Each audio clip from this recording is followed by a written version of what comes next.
আসসালামু আলাইকুম। আশা করি সবাই ভালো আছেন। Welcome back to my channel. আজ আমি মজার একটা চায়ের রেসিপি শেয়ার করছি। এটা হলো ডিম চা। তো আমরা যারা চা খেতে ভালোবাসি, তো ডিফারেন্ট চা হলে তো আর কথাই নেই। তো এখানে আমার চা বানানোর জন্য আমার একটা ডিম লাগবে। আসলে এখানে আমার লাগবে একটা ডিমের কুসুম। তো মেক শিওর আপনারা খেয়াল রাখবেন অবশ্যই যেন ডিমের কুসুমটা থাকে, এর সাথে যেন কোনো রকম সাদা অংশ না আসে। ডিমের কুসুমটা এখন আমি সুন্দর করে একটু কাঁটা চামচ দিয়ে ফেটিয়ে নিব। কিছুক্ষণ সময় ভালো মতো ফেটানোর পর এখানে আমি অ্যাড করে দিব 2 কাপের মতো মিল্ক। এখানে আমি সিম্পল গরুর দুধটাই ইউজ করছি। দুধ ও ডিমের কুসুমটা এভাবে একটু মিক্স করব। এখন একটা পাত্রে ঢেলে দিব। পাত্রটা কিছুক্ষণ গরম হওয়ার পর সুন্দর করে অনবরত নাড়তে থাকবো। এখানে আমি এরকম 3-4টা কুকিজ অ্যাড করছি। আপনারা এনি কাইন্ড অফ এনার্জি কুকিজগুলো আছে সেখানে 2-3 পিস অ্যাড করলেই হবে। এখন দিয়ে দিচ্ছি 2 চামচ চায়ের গুঁড়া পাতি। তো আমি যেহেতু 2 কাপ চায়ের মতো বানাবো, তো 2 কাপ চায়ের জন্য আমি 2 চামচ চায়ের গুঁড়া পাতি নিয়ে নিলাম। এখন ঢাকনা দিয়ে কিছুক্ষণ অল্প আঁচে সুন্দর করে জাল করে নিব।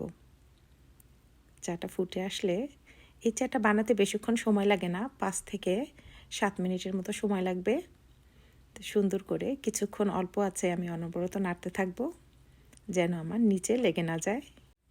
এখানে আমি 2 টুকরা এলাচ দানা একটু ভেঙে দিয়ে দিলাম, জাস্ট একটু ফ্লেভারের জন্য। চুলায় আমি এরকম অল্প আছে আস্তে আস্তে সুন্দর করে নেড়ে নেব। এখানে আমি এখন অ্যাড করে দিচ্ছি 1 চামচের মতো ব্রাউন সুগার। তো চিনিটা আপনারা আপনাদের পছন্দ মতো অ্যাড করতে পারেন। আরও কিছুক্ষণ জাল দিব।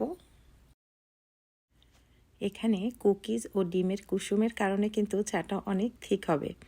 আর এরকম ঘন চাটা খেতে যে কি ভালো লাগে। এই যে অলমোস্ট আমার চা রেডি। এরকম থিকনেসটা এরকম হবে।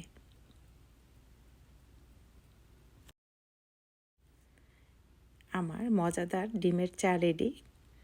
দেখেন কালারটাও কত সুন্দর এসেছে। এখন একটা কাপের মধ্যে আমি একটু বড় ছাঁকনি দিয়ে ছেঁকে নিব। এটা খুব আস্তে আস্তে ছাঁকতে হবে। আর ছাঁকনিটা একটু যদি ফাঁকা ফাঁকাটা বেশি থাকে তাহলে আরও ভালো।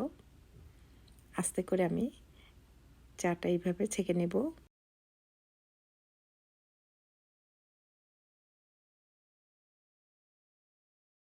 তো রেডি হয়ে গেল সবার পছন্দের ডিম চা। তো আমরা যারা চা খেতে খুব পছন্দ করি, ডিফারেন্ট চা টেস্ট করতে চাই, তাদের জন্য খুব ভালো একটা রেসিপি। তো এই রেসিপিগুলো যদি আপনাদের ভালো লাগে বাসায় ট্রাই করবেন এবং জানাবেন কেমন হয়েছে। সবাই ভালো থাকবেন, দোয়া করবেন। ইনশাল্লাহ দেখা হবে নেক্সট কোনো ভিডিওতে। সেই পর্যন্ত আল্লাহ হাফেজ। আসসালামু আলাইকুম।